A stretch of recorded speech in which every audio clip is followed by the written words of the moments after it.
1000 সৈন্য নিয়ে আমার নবী যখন উহুদের ময়দানের দিকে যান, উহুদ সম্পর্কে ইমাম বুখারী আল্লাহর নবীর হাদিস নকল করে বলেন, আল্লাহর হাবিব বলেছেন, হাদা জাবাল ইউহিব্বুনা ওয়া নুহিব্বুহু। উহুদ এমন একটা পাহাড়ের নাম, এই পাহাড় মুসলমানদেরকে ভালোবাসে, মুসলমানও এই পর্বতমালাকে ভালোবাসে। আমার ভাইয়েরা, আল্লাহর নবীর সাহাবীরা 1000, আল্লাহর নবী তাদের নিয়ে উহুদের দিকে রওনা হয়েছেন। রাস্তার মধ্যে 300 ওইখান থেকে পালাইয়া আসছে যারা মুনাফিক ছিল। রাইসুল মুনাফিকিন আব্দুল্লাহ ইবনে উবাই ইবনে সালুল, এই আব্দুল্লাহ ইবনে উবাই ইবনে সালুল এই লোকটা তার নেতৃত্বে থাকা 300 লোক নিয়ে পালিয়ে আসলো। 1000 থেকে 300 কমে গেলে 700 হয়ে গেল। আল্লাহর নবী উহুদের প্রান্তে গেলেন, দেখলেন বিশাল বড় উহুদ পাহাড়। উহুদ পাহাড়ের পাশে আর একটা টিলা পর্বত, ছোট্ট একটি পাহাড় রয়েছে। ওই পাহাড়ের নাম হলো জাবালে আইনাইন। এই পাহাড়টা এমন জায়গায় অবস্থিত, এই পাহাড়ের পিছন দিক থেকে কাফেররা গেরিলা আক্রমণ করার সুযোগ রয়েছে। এজন্য আমার নবী 50 জন সাহাবীকে বললেন, তোমরা এই পর্বতমালার উপরে অবস্থান করো, তীর ধনুক নিয়ে তোমরা তাক করে তাকিয়ে থাকবে। কেউ যদি এই পাহাড়ের পিছন থেকে গেরিলা আক্রমণ করতে চায়, চোরা গোপ্তা আক্রমণ করতে চায়, তাদেরকে প্রতিহত করার জন্য তোমরা থাকবে। এবার 700 থেকে 50 জন আবার চলে গেলেন, হয়ে গেলেন মাত্র 650। এই 650 জন সাহাবী তারা উহুদের ময়দানে জিহাদের জন্য নামবেন। সুবহানাল্লাহ। এদের ঈমান সম্পর্কে একজনের কথা শুধু বলবো। কয়জনের? আমার কথা বুঝতেছেন আপনারা? আমি আগেই বলেছিলাম যে আলতু ফালতু কথা না বলে, যেহেতু তাফসীরুল কোরআন, তাফসীর কেন্দ্রিক কি কথা বলি। আল্লাহর কোরআন আমাদের যেই দিকে নেয় আমরা ওই দিকেই থাকি, ঠিক কি না? এবার একজন যাকে নিব সে যেন তেন সাহাবী নন, আল্লাহর হাবিবের আপন ফুফাতো ভাই। সুবহানাল্লাহ। 2 নাম্বার পরিচয়, আল্লাহর হাবিবের ব্রাদার ইন ল, আইনের ভাই, শ্যালক। 3 নাম্বার আল্লাহর হাবিবের দুধ ভাই, মুহাজির সাহাবী, আল আমিনুল মুমিনিন আল আউয়াল। আল্লাহর হাবিব যাকে সর্বপ্রথম আমিরুল মুমিনিন হিসেবে উপাধি দিয়েছিলেন, সুবহানাল্লাহ। তাকে কেন্দ্র করে আয়াত পর্যন্ত নাজিল হয়েছে। সাহাবীর নাম আব্দুল্লাহ ইবনে জাহাশ রাদিয়াল্লাহু তাআলা আনহুমা। মক্কার সবচেয়ে সুন্দর বাড়ির মালিক ছিলেন। সুবহানাল্লাহ। আল্লাহর হাবিবের দরবারে এসেছে, মুখটা বেজার। আমার নবী তো ফিলোসফির নবী, মনোবিজ্ঞানের নবী, যুক্তিবিদ্যার নবী, বিজ্ঞানের নবী, মেডিকেল সায়েন্স চিকিৎসার নবী। কি নাই আমার নবীর ভিতরে? সুবহানাল্লাহ। আমার নবী একজন শ্রমিক থেকে নিয়ে প্রেসিডেন্ট পর্যন্ত সে যদি তার আদর্শ খুঁজতে চায়, শ্রমিকের জন্য আমার নবী আদর্শ, প্রেসিডেন্টের জন্য আমার নবী আদর্শ, যোদ্ধার জন্য আমার নবী আদর্শ, বাবার জন্য আমার নবী আদর্শ, সন্তানের জন্য আমার নবী আদর্শ। সমস্ত জায়গায় আমার নবী খুলুকে আযীম। লাকাদ কানা লাকুম ফি রাসূলিল্লাহি উসওয়াতুন হাসানা। You have best example my prophet মুহাম্মদুর রাসূলুল্লাহ সাল্লাল্লাহু আলাইহি সাল্লাম। আল্লাহ পাক তাকে আদর্শ বানিয়েছেন। সুবহানাল্লাহ। আরেকটি মাসালা ভেঙে দেই। রাখাল এই শব্দকে ইংরেজিতে সাধারণত কাউ বয় হিসেবেই ব্যবহার করা হয়। এখন কাউ মানে গরু, ইংরেজি শব্দ তো আরবি শব্দের মতো এত ব্যাপক নয়। আরবিতে রাই মানে রাখাল, রাই আল গনাম, রাই আল বাকার, এইভাবে আলাদা করা যায়। ইংরেজি যেহেতু এত সমৃদ্ধ ভাষা না, আরবি ভাষা পৃথিবীর সবচেয়ে সমৃদ্ধ ভাষা। প্রত্যেক শব্দের মুরাদফ শব্দ, গাধা একটা শব্দ, 700 প্রতিশব্দ আছে। সুবহানাল্লাহ বলে। এমনি ভাবে ডক্টর মিজানুর রহমান আজহারি বাংলাদেশের যুবকদের আইডল, ঠিক কিনা? আল্লাহ মিজান আজারির উপরে রহম করুক বলে আমিন। উনি ওনার আগের বক্তব্য এখনের না, এখন কিন্তু উনি অনেক কিছু থেকে রুজু করেছেন, রজাহাত করেছেন। আমরা জেনে না জেনে অযথা সমালোচনা করব না। যেই কথাটা ভাইরাল হয়েছে কাউবয়, এই শব্দটা এখনের না, এটা আগের। কে বা কারা ভাইরাল করেছে? হয়তো শয়তানি করে করেছে অথবা ভিউয়ার্স পাওয়ার জন্য করেছে। ভাইরাল করার পরে এক শ্রেণীর মানুষ যারা কোনোদিন চায় না যে এদেশের সব ঘরানার ওলামায়ে কেরাম এক হোক, তারা এটাকে পুঁজি হিসেবে ব্যবহার করতেছে। নাউজুবিল্লাহ।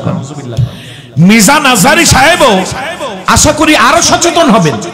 কাউবয় এই শব্দটা উনি ব্যবহার নাই করলেন, বা এখন তিনি করছেন না, তিনি অনেক হিসাব চিন্তা করে এখন কথা বলেন। কিন্তু এই জন্য একজনে আবার ওনার কল্লার দাম ফেলাইয়া বলছে যদি ওনার কল্লা এনে দেওয়া হয় তাকে এত কোটি টাকা দেওয়া হবে। নাউজুবিল্লাহ বলেন।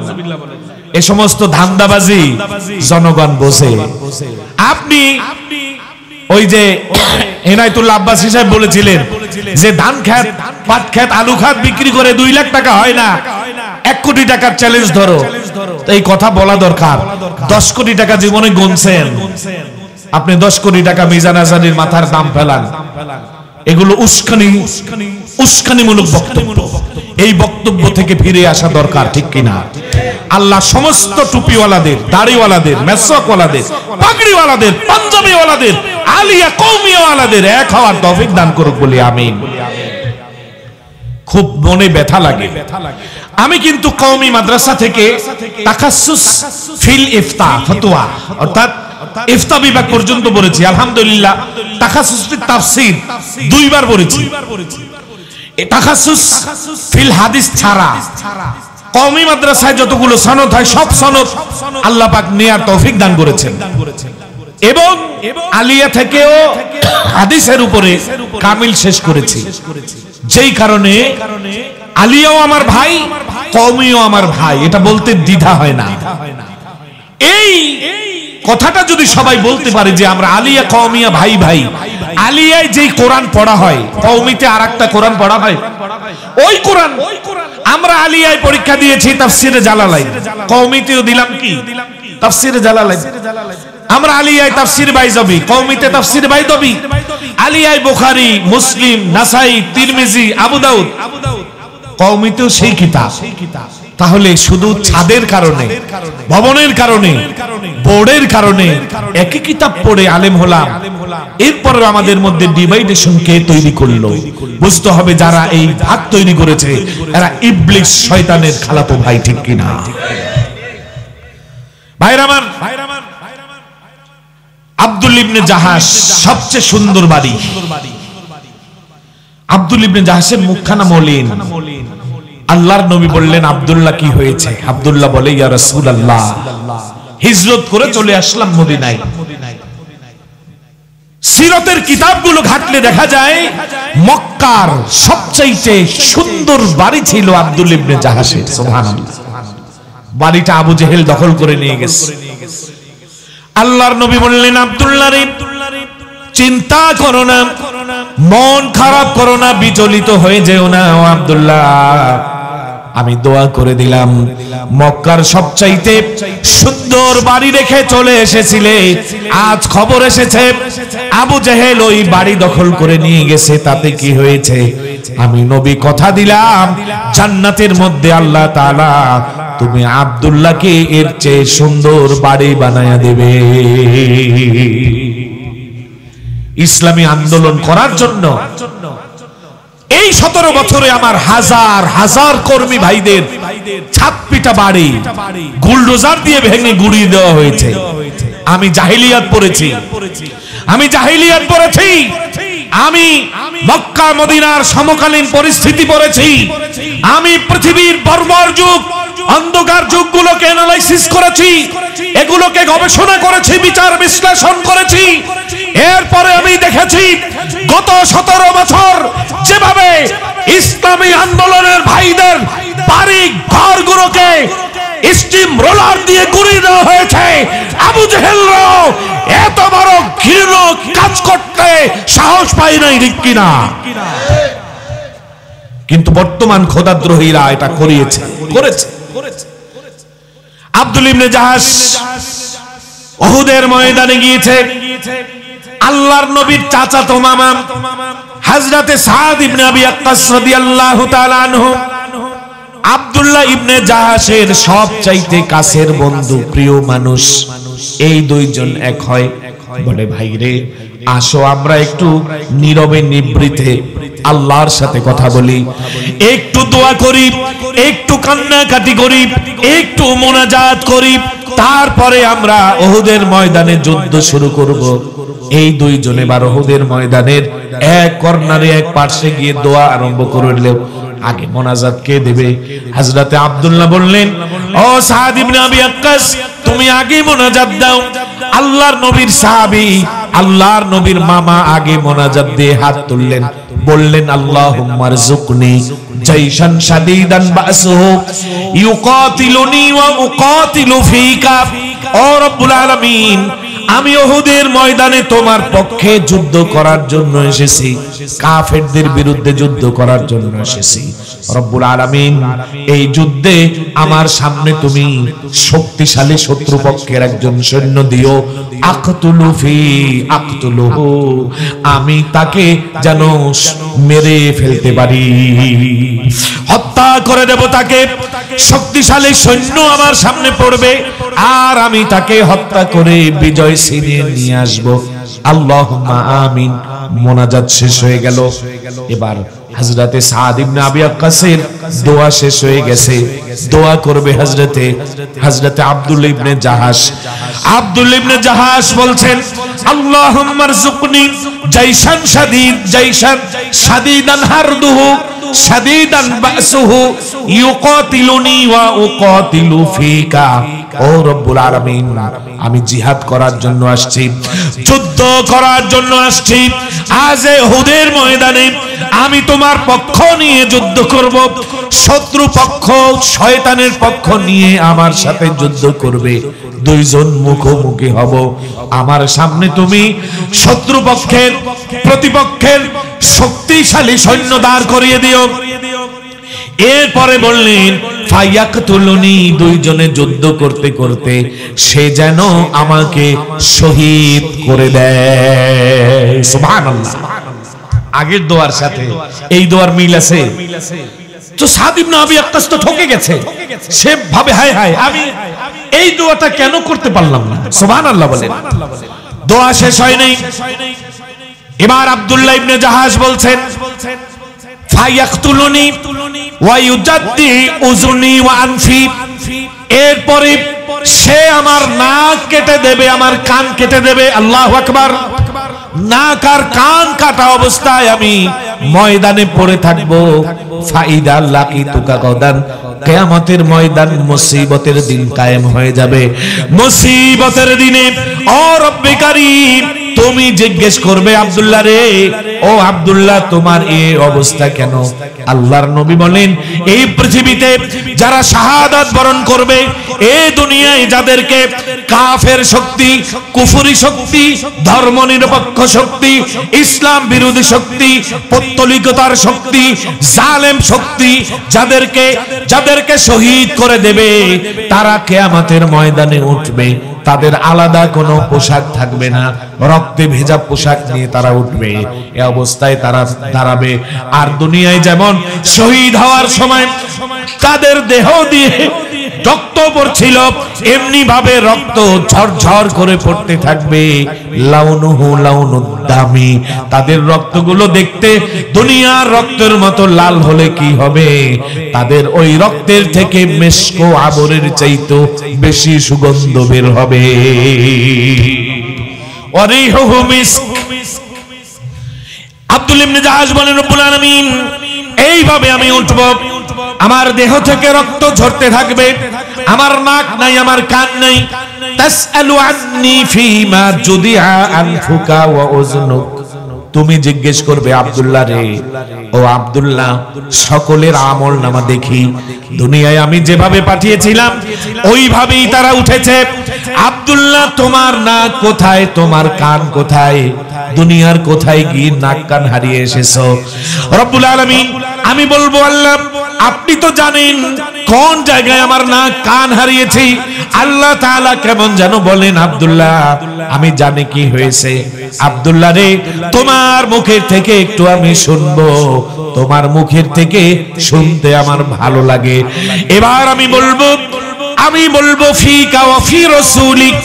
রব্বুল আলামিন আমার নাক আর আমার কান আমি উহুদের ময়দানে গিয়ে তোমার রাস্তায় বিলিয়ে দিয়ে এসেছি, এমনকি আমার সর্বশ্রেষ্ঠ আমার প্রিয় জীবনটাও আমি তোমার রাস্তায় শহীদ করে আমি এসেছি। আই দোস্ত আগার যা তলবি যা বাতু বখশাম ওয়াসজাচ্ছে আজি জাস্ট বগো আবাতু বখশাম ফা তাসদুকু ফাতুসাদদিকুনি। আল্লাহ তুমি বলবে আব্দুল্লাহ তুমি যা বলেছো সত্য বলেছো, তুমি আমার জান্নাতের মেহমান হয়ে যাও। আমার ভাইরা যুদ্ধ যখন শেষ হয়ে যায় হযরতে সাদ ইবনে আবি ওয়াক্কাস বলেন লাশের মিছিল পড়ে গেছে, ওই মিছিলের মধ্যে লাশের শিবিরের মধ্যে আমি আব্দুল্লাহকে খুঁজে পেলাম না, জীবিতদের মধ্যেও আব্দুল্লাহ নাই। অসুস্থ শিবিরে গেলাম, দেখলাম অনেক সাহাবীরা পঙ্গু হয়ে গেছে, কারো চোখ হারিয়েছে, কারো নাক হারিয়েছে, কারো হাত হারিয়েছে, কারো পা হারিয়েছে, অসুস্থ অবস্থায় কাতরাচ্ছে। ওই জায়গায় আমার বন্ধু আব্দুল্লাহকে আমি খুঁজে না পেয়ে আমি বিচলিত হয়ে গেলাম। আমি খোঁজা আরম্ভ করলাম, খুঁজতে খুঁজতে উহুদের ময়দানের এক কর্নারে দেখি একটি লাশ উপড় হয়ে পড়ে আছে। দৌড়ে গিয়ে আমি লাশটা ধরলাম, আমি দেখি ওই লাশটা আর কারো লাশ নয়, ওই লাশ আমার বন্ধু আব্দুল্লাহ ইবনে জাহাশের লাশ, যার নাকও কেটে দেওয়া হয়েছে, কানও কেটে দেওয়া হয়েছে। নাক আর কান সুই সুতা দিয়ে সেলাই করে একটি গাছের সাথে ঝুলিয়ে রাখা হয়েছে। এই যে সাহাবীদের ঈমান দীপ্ত জীবনী, এমন 650 সাহাবী যখন যুদ্ধ বাঁধিয়ে দেয় মুহূর্তের মধ্যেই ইমাম বুখারী লেখেন তারা যুদ্ধে পরাস্ত হয়ে পালানো আরম্ভ করেছে। সুবহানাল্লাহ, কাপড় উঠাই দৌড়েছে। ওই যে 50 জন সাহাবী মনে করেছেন যুদ্ধ শেষ, খতায়ে ইজতিহাদ, খতা না বাসত, এটা তাদের ভুল ছিল না, এটা তাদের ইজতিহাদ ছিল। ভাইরা আমার, পিছন দিক থেকে খালিদ ইবনে ওয়ালিদ এখনো মুসলমান হন নাই, জীবনে যার কোনো যুদ্ধে পরাজয় নাই, গেরিলা আক্রমণ করেছে। গাসিলুল মালাইকা একজন সাহাবী আছে যাকে ফেরেশতারা গোসল দিয়েছেন, নাম কি? হানজালা। নাম কি? হানজালা ওই পরিবারের সন্তান যেই পরিবার থেকে দুইজন উহুদের ময়দানে এসেছে, একজন বাবা আর একজন ছেলে। বাবার নাম হলো আবু আমের আর রাহেব। এই আবু আমের আর রাহেব কাফেরদের পক্ষে, হানজালা নবীর পক্ষে। সুবহানাল্লাহ বলে। আগেই গর্ত করে করে আবু আমের রাহেব ফাঁদ পেতে রেখে দিয়েছিল, ওই গর্তের মধ্যে আমার নবী পড়ে যায়। ইবনে কুমাইয়া আমার নবীকে তরবারি দিয়ে আঘাত করে দেয়।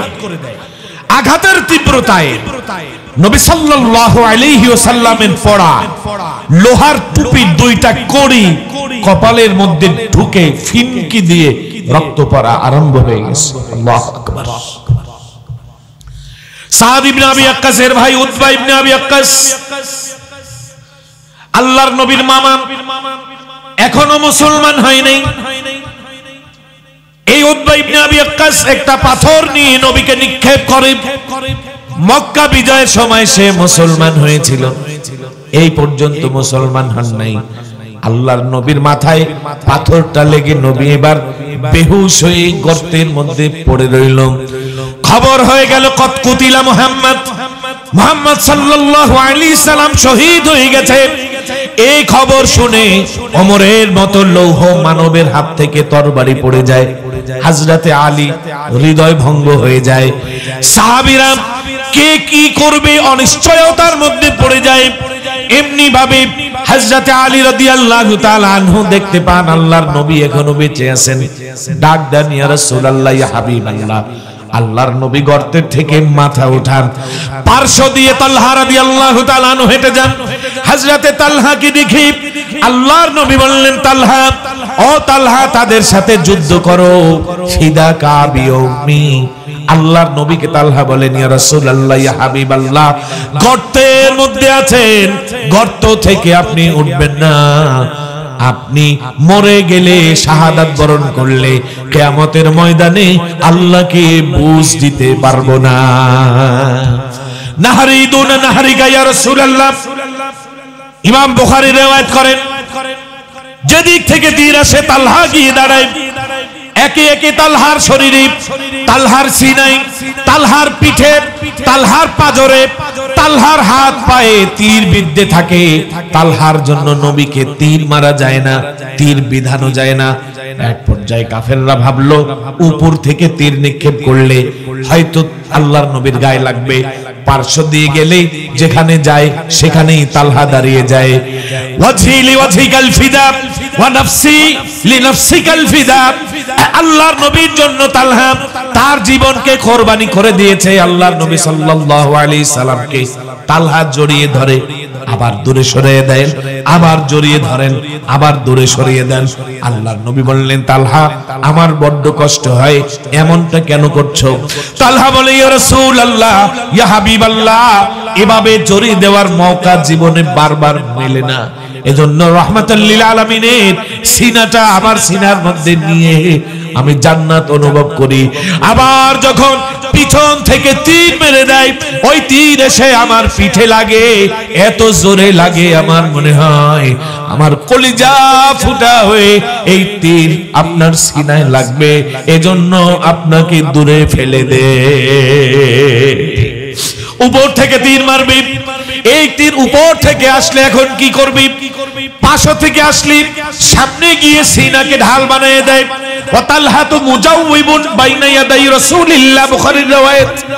এবার উপর থেকে মারলে মস্তকের উপরে তীর মারবে, তীর এসে লাগবে, এটা কেমনে ফিরাবে? আল্লাহর নবী তো গর্তের মধ্যে বসা, মস্তকে লাগলে এটা কেমনে ফিরাবে? বলে এখন তালহা বিচলিত হয়ে গেল। বলে, মোহাব্বত তুঝে खुद ही आदाबे मोहब्बत सिखा देती है। यार अगर यार न बाशद यार हरगिज यार नीस, यार अगर यार न बाशद यार हरगिज यार नीस, गुल अगर खुशबू न दारत कबले गुल जार नीस। दोस्तों माशूमारा के दर नज़नात लाफे यारी ओ बिरादर खंदगी, दोस्तों आबाशत के गीना दस्ते दोस्त दर पे रेशा हालियो दर मंदगी। हाय हाय এখন কি করবে? এবার তালহা দুটি হাত এভাবে বের করলো, আল্লাহর নবীর মস্তক মোবারকের উপরে দুই হাত ঘোরানো আরম্ভ করলো। উপর থেকে তীর নিক্ষেপ হয়। আল্লাহ তাআলা তালহার হাতে এত স্পিরিট আর জোর দিয়ে দিল, একটা পাখা, ফ্যান, ইলেকট্রিক পাখা যেমন দ্রুত ঘোরে, তালহা এমন দ্রুত ঘোরানো আরম্ভ করলো। যেই তীর আসলো তালহার হাতে লেগে গেল। লাগতে লাগতে ইবনে হাজার আসকালানী বলেন 39টা তীর শুধু তালহার হাতেই বিঁধেছে। আল্লাহু আকবার। সারা ইয়াদাহু শাল্লা ওয়া কানা ইয়াদাহু শাল্লা কানা ইসারা কানা ইয়াদাহু শাল্লা। তালহার দুটি হাত অবশ হয়ে গেল, প্যারালাইজড হয়ে গেল, তালহা জমিনে পড়ে গেল। আল্লাহর নবী বললেন লাউ আরাদতুম, যদি তোমাদের মনে চায় আন তানজুরু ইলা শাহিদিন, একজন শহীদকে তোমরা দেখবে, ইয়ামশি আলাল আরদি, যে শহীদ জমিনের উপরে হেঁটে যায়, ফালয়ানজুর ইলা তালহাতা, সে যেন আমার তালহার দিকে তাকায়। আমার ভাইরা, এই এইভাবে তালহার হাত দুটি প্যারালাইজড হয়ে গেছে। আর কোনদিন নবীকে এই হাতের জন্য তালহা কোনদিন আবেদন করেন নাই। আল্লাহর নবীর কাজ করতে গিয়ে শাতেমে রাসূলকে মারতে গিয়ে একজন সাহাবীর পা ভেঙে যায়। আল্লাহর নবীর হাত ওই পায়ের উপরে বুলাইয়া দিলে পা ভালো হয়ে গেল। উহুদের যুদ্ধে আবু কতাদার চোখটা উঠে গেল, তীর নিক্ষেপ করার কারণে চোখ উপরে পড়ে গেল। ওই চোখ আল্লাহর নবী মুছে দিলে চোখ ভালো হয়ে যায়। তালহা জানে আমি যদি আমার এই হাত দুইটা নবীর সামনে দেই, নবী হাত দুইটা মুছে দেয়, হাত দুইটা ভালো হয়ে যাবে। এরপরেও কোনদিন বলেন নাই আমার হাত দুইটা ভালো করে দেন, কারণ তালহা জানে আমার এই ভাঙা হাত ভাঙাই থাকবি, কবরে যাব, হাসরে উঠব, মিজানে উঠব, সিরাতে উঠব, জান্নাতে যাওয়ার আগ মুহূর্তে আমার হাত ভাঙাই থাকবে।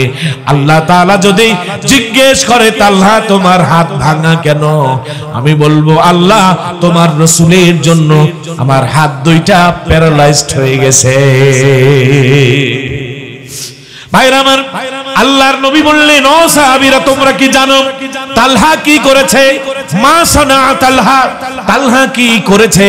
বলে লা ইয়া রাসূলুল্লাহ আল্লাহু ওয়া রাসূলুহু আলামু, আল্লাহ আল্লাহর রাসূল ভালো জানেন তালহা কি করেছেন। আল্লাহর নবী বললেন তালহা তু আউজাবাল জান্নাতা, তালহা উহুদের ময়দানে আল্লাহর জান্নাত ওয়াজিব করে নিয়েছে। ওয়া তালহা তু খায়রু উহুদিন, উহুদের বীর শ্রেষ্ঠ হলো আমার তালহা, উহুদের বীর শ্রেষ্ঠ হয়েছে আমার তালহা। আবু দুজানা রাদিয়াল্লাহু তাআলা আনহু আল্লাহর নবীকে নিয়ে শুয়ে আছে, আবু দুজানা উপরে আমার নবী নিচে। আবু দুজানার উপরে একের পর এক তীর লাগছে। হযরতে আলী দেখে অবস্থা খারাপ।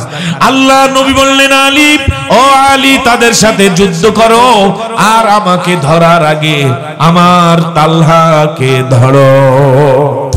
একজন সাহাবী ছিলেন হযরত আমর ইবনে জামু রাদিয়াল্লাহু তাআলা আনহু।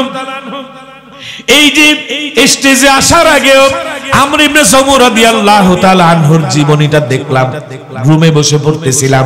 আমর ইবনে জামু এমন এক সাহাবী, পা ল্যাংড়া ছিল, পা খোড়া ছিল, খোড়াইয়া খোড়াইয়া হাঁটতেন, সোজা হাঁটতে পারতেন না, খুঁড়িয়ে খুঁড়িয়ে হাঁটতেন।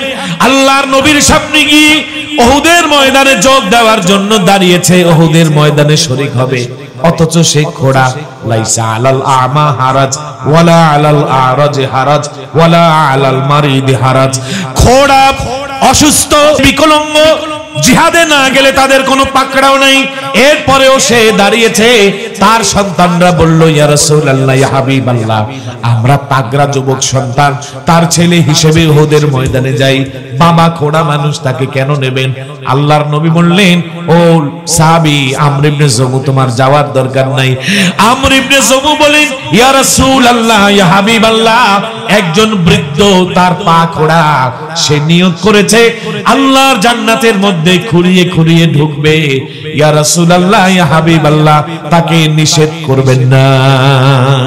পিছন দিক থেকে আমর ইবনে জামুহের স্ত্রী বনু দিনার গোত্রের মা পিছন দিক থেকে বলে ইয়া রাসূলুল্লাহ ইয়া হাবিবাল্লাহ ইন্নাহু ইয়াফিরু মিনাল হারব, সে যুদ্ধ থেকে পালিয়ে আসবে, খোড়া মানুষ কি যুদ্ধ করবে? এই শব্দটা যখন তিনি শুনলেন, এবার তিনি বললেন আল্লাহুম্মা লা তারুদ্দুনি ইলা আহলি, ও আল্লাহ আমি জিহাদের ময়দানে যাই, জিহাদের ময়দান থেকে আমাকে তুমি ফিরাইয়া আনিও না। যুদ্ধ শেষে আল্লাহর নবী দেখলেন আমর ইবনে জামু রাদিয়াল্লাহু তাআলা আনহু শহীদ হয়ে পড়ে আছে। আল্লাহর নবী বললেন সাহাবীরা এই যে দেখো আমর ইবনে জামু শহীদ অবস্থায় পড়ে আছে, আমার সামনে থেকে পর্দাগুলো সরে গেছে, আমি আল্লাহর জান্নাত দেখছি। আর কয়েক মিনিট আগে যে আমর ইবনে জামু খোড়াইয়া খোড়াইয়া হাঁটতো, আমি জান্নাতের ভেতরে চেয়ে দেখি ওই আমর ইবনে জামু দুইটা সুস্থ পায়ে জান্নাত দিয়ে দৌড়াইতেছে। লাশ পড়ে রইল। আমর ইবনে জুহমার স্ত্রী বনু দিনার গোত্রের মা শুনেছে আল্লাহর নবী শাহাদাত বরণ করেছেন, দৌড়ায় আউলা কেশ বাউলা পেশ এবার উহুদের দিকে আসে। আসার পথে মানুষে বলে বোন রে আর এগিয়ে যেও না, তোমার স্বামী শহীদ হয়ে গেছে। বলে স্বামীর কথা পরে জানাইও, আগে বলো আমার কলিজার টুকরা রাসূল কেমন আছে। বললো আমরা বলতে পারি না। আবার এগিয়ে যায়, মানুষেরা বলে ও মা তুমি আর যেও না, তোমার সন্তানগুলো উহুদের ময়দানে শহীদ হয়ে পড়ে আছে গো মা, তুমি সহ্য করতে পারবে না। আল্লাহর নবীর সাহাবিয়া বনু দিনার গোত্রের মা বলে, আমি জানি সন্তান হারার বেদনা কেমন, কিন্তু ওই বেদনা আমার ভেতরে কাজ করে না। আগে বলো আমার রহমতুল লিল আলামিন বেঁচে আছে কিনা। দৌড়ে গিয়ে দেখে আল্লাহর নবীর দুটি দাঁত মোবারক শহীদ হয়ে গেছে। ওয়া কুসিরাত রবাইয়াতুহু, আল্লাহর নবী রক্তে ভেজা শরীর নিয়ে হযরতে ফাতিমা ধরে বসে, বাবাও কাঁদে ছেলেও কাঁদে। ইমাম বুখারী হাদিস বর্ণনা করে হযরতে আলীকে বলে, আলী বাবাকে বুঝি বাঁচানো যাবে না, পানি নিয়ে এসো। আলী হাতে করে পানি নিয়ে আসে। পানি আনতে আনতে হাতের মধ্যে থেকে ফোঁটায় ফোঁটায় পানি শেষ হয়ে যায়। পানি আনার জন্য কোনো পাত্র খুঁজে পাওয়া গেল না। অবশেষে যুদ্ধ করার যে ঢাল, ওই ঢালের মধ্যে একটু গর্ত থাকে, ওটার মধ্যে করে পানি বহন করে আনলো। পানি দেওয়ার সাথে সাথে আরো রক্ত বের হওয়া আরম্ভ হয়। এবার হযরতে ফাতিমা একটা হাগলা, একটা চাটাই, একটা মাদুর, এটাকে জ্বালায় ছাই বানায়, ওই ছাই দিয়ে আমার নবীর চিকিৎসা করা হয়। আস্তে আস্তে রক্ত বন্ধ হয়ে যায়। এই মা সামনে গিয়ে বলে, ইয়া রাসূলুল্লাহ, ইয়া হাবিবাল্লাহ, একটা স্বামী হারা বেদনা আমার হৃদয়ের মধ্যে, একটা সন্তান হারানো বেদনা আমার হৃদয়ের মধ্যে, ইয়া রাসূলুল্লাহ, ইয়া হাবিবাল্লাহ। এরপরেও যখন এসে দেখলাম রহমাতুল লিল আলামিন এখনো জমিনে জীবিত আছে, ইয়া রাসূলুল্লাহ, ইয়া হাবিবাল্লাহ, আমার কলিজা থেকে সব কষ্ট দূর হয়ে গেছে। दिन की सूरज डूब रही है हम लोगों के सामने, दिन की सूरज डूब रही है हम लोगों के सामने, रोज़े मैदा क्या जवाब है मुस्तफा के सामने। ওই মায়ের মধ্যে আমার রাসূলের যে ভালোবাসা, আল্লাহ গোটা উম্মতকে ভাগ করে দিক বলি আমিন। এভাবে উহুদের যুদ্ধ হয়ে গেল। পরিশেষে আল্লাহ জানালেন, ওয়াল্লাহু লা ইউহিব্বুয যালিমিন। রাত গভীর হয়ে যায়, ফজরের নামাজ আছে, এজন্য আমরা আর বাড়বো না। আর অনেক কথা ছিল উহুদের অধ্যায়। আমি আলহামদুলিল্লাহ একটি মাদ্রাসায় বুখারী শরীফ সানি পড়াই, দ্বিতীয় খণ্ড, সেই হিসেবে উহুদের অধ্যায়টা যদি সময় টাইমিং হয় পুরোটাই বলতে পারতাম। আলহামদুলিল্লাহ। পতাকা ধারণ করেছিলেন যে সাহাবী মুসআব ইবনে উমাইর রাদিয়াল্লাহু তাআলা আনহু, উনিও শহীদ হয়ে যান। কবরে ওনাকে দেয়ার মতো বড় কাফন পাওয়া যায় নাই, কাপড় পাওয়া যায় নাই। আমারাহুম বিদাফনিহিম বিদিমাইহিম, রক্ত সহকারে কবর দেওয়ার জন্য আল্লাহর নবী বলেছেন, শুধু ঢেকে দাও তাদেরকে, বড় একটা কাপড় পাওয়া যায় নাই। আব্দুর রহমান ইবনে আউফ এই নিয়ে আফসোস করেছেন। সে আফসোসের হাদিস বুখারী শরীফে আছে, কিন্তু সময় স্বল্পতা, এই জন্য আমরা বললাম না। এই যে আল্লাহর নবীর ত্যাগ, আল্লাহর নবীর স্যাক্রিফাইস, আল্লাহর নবীর কোরবানি, আল্লাহর নবীর উৎসর্গ, এটা দ্বীনকে জিন্দা করার জন্য, ঠিক কিনা? সেই দ্বীনকে নিয়ে যদি কোন ধর্ম নিরপেক্ষ শক্তি, কোন কুফরি শক্তি, বাম আর রামেরা ছিনিমিনি খেলতে চায়, 17 বছর বসে থাকিনি, আগামী 70 বছর বসে থাকবো না ইনশাআল্লাহ। প্রয়োজনে জীবন দেব। কারা কারা রাজি আছি? আল্লাহু আকবার।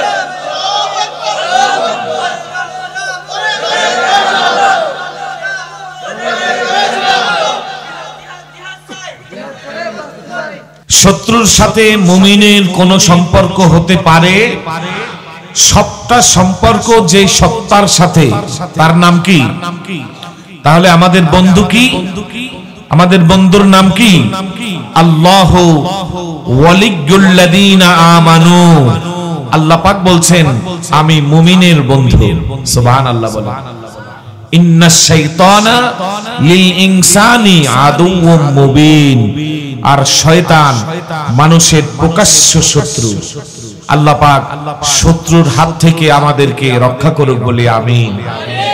বন্ধুর সাথে আরো সম্প্রীতি বাড়িয়ে দিক বলি আমিন। কারণ বন্ধুর সাথে যাদের সম্প্রীতি, সম্পর্ক, ভালোবাসা, মোহাব্বত, কালেকশন, লা খাউফুন আলাইহিম ওয়ালা হুম ইয়াহজানুন। বন্ধু বলছেন তাদের কোনো ভয় নাই, তাদের কোনো চিন্তাও নাই। সুবহানাল্লাহ বলে। সে আল্লাহর কিতাব থেকে আমরা কথা বলবো, রাজি আছি ইনশাআল্লাহ। কথা বলবো কার কিতাব থেকে? বন্ধুর কিতাব। আলহামদুলিল্লাহ বলেন। এটা কার কিতাব? এই কিতাব হুদাল লিন্নাস। এটা শুধু আওয়ামী লীগের কিতাব নয়, বিএনপির কিতাব নয়, জামায়াতের ইসলামের কিতাব নয়, জাসদের কিতাব নয়, এটা বাঙালিদের কিতাব নয়, শুধু আমেরিকার কিতাব নয়, হুদাল লিন্নাস, বিশ্ববাসীর কিতাব। সুবহানাল্লাহ বলেন। এই কিতাব বিশ্ববাসীর। আলহামদুলিল্লাহ বলবেন না? সেই কিতাব থেকে আমরা বলবো, শুনবো, আমল করব, আর শেষ মোনাজাতে দোয়া করব, আল্লাহ পাক যেন এই কিতাবের আলোয় আমাদের জীবন মরণ হায়াত, আমাদের দুনিয়া এবং আখিরাতকে আলোকিত করে দেন বলি আমিন। এই কিতাবের জন্য আমরা বাঁচবো। এই কিতাবের জন্য প্রয়োজনে শরীরের সবটুকুন রক্ত দিয়ে কারা কারা শহীদ হতে রাজি আছি ইনশাআল্লাহ। লিল্লাহে তাকবীর। আল্লাহ এই হাতগুলোকে কবুল করুক বলে আমিন। এই হাতগুলো আখেরি মোনাজাত পর্যন্ত থাকবে তো ইনশাআল্লাহ। এবার বলুন, এই কিতাব, হাত নামান, এই কিতাব সর্বমোট কত পারায় বিস্তৃত? 30টি পারা, ঠিক কিনা? 30 পারার মধ্যে সূরা আছে কতগুলো? 114টি সূরার মধ্য থেকে আমাদের আজকের আলোচ্য বিষয় হচ্ছে কোরআনের শ্রেণী বিন্যাস হিসেবে 3 নাম্বার সূরা। কত নাম্বার? 3 নাম্বার সূরা থেকে আলোচনা করব ইনশাআল্লাহ। 30 পারার মধ্যে এই সূরাটির আমাদের আজকের আলোচ্য বিষয় যে আয়াত শরীফা, এটা 4র্থ পারায় অবস্থিত। সূরাটির নাম হচ্ছে সূরা আলু ইমরান। সূরার নাম কি? একটি ভুল মেসেজ সঠিক করে দে, আমরা বলি আল ইমরান। সূরার নাম আল ইমরান না, সূরার নাম আলু ইমরান। কি বলেন? যদি কেউ থেমে যায় আলু ইমরান নিজের মাতৃভাষা হিসেবে বলতে পারেন, বাকি সূরার নাম আলু ইমরান। একটি পরিবারের নামে সূরাটি এসেছে। সুবহানাল্লাহ। একটি পরিবার কতটা মর্যাদাপূর্ণ হলে সে পরিবারের নামে একটি সূরা নাজিল হয়। সুবহানাল্লাহ বলেন। আমাদের দেশে একটি পরিবার ছিল, পরিবারের নামে দেশ নাজিল হয়েছে। দেশ নাজিল হওয়া বোঝেন আপনারা? সারা দেশের সব কিছু সেই পরিবারের মধ্যে হারিয়ে গিয়েছিল। আর আজকের যে পরিবার, এই পরিবার কিসিনোর আড্ডাখানা বসাই নাই। আলহামদুলিল্লাহ বলেন। এই পরিবার বেগম পাড়ায় বাড়ির প্রতিযোগিতা করাই নাই। আলহামদুলিল্লাহ বলেন। এই পরিবারকে আল্লাহ পাক বলেছেন আলু ইমরান। আরবি ভাষা শৈল্পিক কিছু রীতিনীতি আছে। আহাল শব্দের অর্থ পরিবার, আল শব্দের অর্থ পরিবার। আহাল শব্দের অর্থ হলো সাধারণ পরিবার, জেনারেল ফ্যামিলি। আর আলু ইমরান, আল শব্দের অর্থ অসাধারণ পরিবার। সুবহানাল্লাহ বলেন। সম্ভ্রান্ত পরিবার, ঐতিহ্যবাহী পরিবার।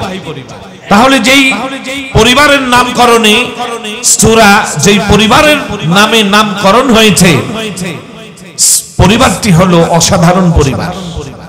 আলোচনার শুরুতেই দুরুদ সালাম পরিবেশন করছি সে মহান ব্যক্তির প্রতি যার পদচুম্বনে মদিনা আল মুনাওয়ারার মোড় ধুলোগুলো যথারীতি স্বর্ণে পরিণত হয়েছিল। দুরুদ সালাম সে মহান ব্যক্তিত্বের প্রতি যার পদচুম্বনে মদিনা আল মুনাওয়ারার মোড় ধুলোগুলো যথারীতি স্বর্ণে পরিণত হয়েছিল। দুরুদ সালাম সে মহান ব্যক্তি সত্তার প্রতি যার আনিত কোরআন কিয়ামত পর্যন্ত গোটা বিশ্ববাসীর সমস্ত সমস্যার একমাত্র সমাধান। আল্লাহুম্মা সাল্লি সালাতান কামিলা ওয়া সাল্লিম সালামান তাম্মা আলা সাইয়্যিদিনা মুহাম্মদ। সকলে মুহাব্বতের সাথে স্বতঃস্ফূর্ত কণ্ঠে বলি সাল্লাল্লাহু। পরিবার সাধারণ না অসাধারণ? ভাইরা আমার, এই পরিবার কেন অসাধারণ পরিবার? এই পরিবারের সদস্য সংখ্যা 4 জন। 1 নাম্বার যিনি পরিবারের কর্তা তার নাম ইমরান। তাফসীর ঘেটে দেখা যায় তিনি কোনো নবী ছিলেন না, তবে তিনি আল্লাহ তাআলার প্রিয় একজন ওলি ছিলেন। তিনি বাইতুল মুকাদ্দাসের দায়িত্বে নিয়োজিত ছিলেন। সুবহানাল্লাহ। এই পরিবারের আরেকজন সদস্য হলেন হান্না বিনতে ফাখুস।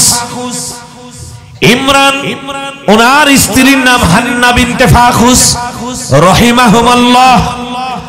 আর এই পরিবারের একজন কন্যা সন্তান মহিষী নারী, তার নাম হলো হযরতে মারইয়াম আলাইহাস সালাম। সদস্য সংখ্যা 4 জন। নাম বললাম কয়জনের? এই 3 জন রুহানিয়াতের দিক থেকে, আধ্যাত্মিকতার দিক থেকে, সুলুকিয়াতের দিক থেকে, তাদের আত্মা, তাদের ঈমান, তাদের আকীদা, তাদের তাহজিব, তাদের তামাদ্দুন এতটা দৃঢ় ছিল, শক্তিশালী ছিল, এতটা সৌন্দর্য ছিল যে স্বয়ং আল্লাহ নিজে তাদের সাথে কথা বলতেন। আল্লাহ আপনার আমার সাথেও কথা বলেন, কিন্তু আমরা শুনতে পাই না, ঠিক কিনা? আমাদের সাথে কথা বলেন না? আমরা যখন নামাজে দাঁড়িয়ে বলি আলহামদুলিল্লাহি রাব্বিল আলামিন, আল্লাহ বলেন হামিদানি আবদি। আল্লাহ তাআলা আমাদের সাথে কথা বলেন, কিন্তু আমরা শুনতে পাই না। আর এই 3 জন লোক, তাদের সাথে আল্লাহ যে কথা বলতেন, এই কথা আল্লাহ পাকের কথাও তারা শুনতেন, উত্তর দিতেন। সুবহানাল্লাহ। তাফসীরের পরিভাষায় যারা নবী হন নাই, আম্বিয়া হন নাই, যারা পয়গাম্বর হন নাই, রিসালাতের দায়িত্ব পান নাই, তাদের মধ্য থেকে যাদের সাথে আল্লাহ পাক কথা বলেছেন, এই কথাকে বলা হয় ইলহাম। এই কথাকে কি বলা হয়? আর যারা নবুয়তের দায়িত্ব পেয়েছেন, নবুয়তের মিশন এবং ভিশন, তাওহীদের মিশন এবং ভিশন, রিসালাতের মিশন এবং ভিশন বাস্তবায়ন করার লক্ষ্যে আল্লাহর জমিনে আল্লাহর দ্বীনের আইনকে সুবিস্তারে সন্নিবেশিত করে প্রতিষ্ঠা করার লক্ষ্যে পৃথিবীতে এসেছেন, সে সমস্ত নবীদের সাথে আল্লাহ পাক যে কথা বলেছেন, ওই কথাকে তাফসীরের পরিভাষায় বলা হয় ওহী। 3 জন সদস্য যাদের উপরে ইলহাম হয়েছে। 4 নম্বর সদস্য সাইয়্যিদুনা ঈসা রূহুল্লাহ, যিনি বনি ইসরাঈলের সর্বশেষ সর্বকনিষ্ঠ নবী ছিলেন। সুবহানাল্লাহ বলে। ঈসা রূহুল্লাহর সাথে আল্লাহ পাক ওহী যোগে কথা বলেছেন। এই জন্য তাদের পরিবারটা সাধারণ পরিবার না অসাধারণ পরিবার? আলোচ্য সূরাটি দেখেন, আপনারা আপনাদের ফিস্টনিতে দিয়েছেন তাফসীরুল কোরআন মাহফিল। এই জন্য আমি একটু তাফসীর কেন্দ্রিক কথা বলবো। বুঝতে কষ্ট হলেও একটু বোঝার চেষ্টা করবেন। রাজি আছেন তো আপনারা ইনশাআল্লাহ? এই যে 4 জন সদস্য একই ফ্যামিলির, তাদের নৈপুণ্য, তাদের ঈমানি আচরণ, আল্লাহ পাক তাদের উপরে সন্তুষ্ট হয়ে তাদের পরিবারের নামে সূরা নাযিল করলেন। আলোচ্য সূরা আল্লাহর হাবিবের ভূমি, রাসূলের নগর, Islamic cultural capital city in the world, এই পৃথিবীতে যেখানে সবচেয়ে বেশি ইসলাম চর্চিত হয়। সুবহানাল্লাহ বলেন। সোনার মদিনা। সুবহানাল্লাহ বলেন। মদিনার নাম আগে ছিল ইয়াসরিব। ইয়াসরিব এটি একটি অকল্যাণমুখী নাম। বিশ্বনবী যখন তার সাহাবীদেরকে নিয়ে মদিনায় আগমন করলেন, আল্লাহর নবী বললেন এই নামটা পাল্টে দাও। সুবহানাল্লাহ। এই নামটা কল্যাণকর নয়। ইহুদিদের নাম দেয়া নাম ছিল ইয়াসরিব, ইয়াসরিবকে পাল্টে নাম রাখা হলো মদিনাতুর রাসূলি সাল্লাল্লাহু আলাইহি ওয়াসাল্লাম। এই হিজরতের আগে যে সূরাগুলা নাজিল হয় যেখানেই হোক এগুলোকে মাক্কি সূরা বলে, হিজরতের পরে নাজিলকৃত সূরাগুলোকে মাদানী সূরা বলে। আমাদের আজকের আলোচ্য সূরাটি হচ্ছে মাদানী সূরা। আলোচ্য সূরা কিসের? মাদানী, মানে মদিনায় নাজিল হওয়া সূরা। আল্লাহ রাব্বুল আলামিন বিশাল আকাশের মালিক, বিস্তীর্ণ জমিনের মালিক, রাজ অধিরাজ, সম্রাটের সম্রাট, বিচার দিনের একচ্ছত্র অধিপতি আল্লাহ রাব্বুল আলামিন এই সূরা নাজিল করলেন।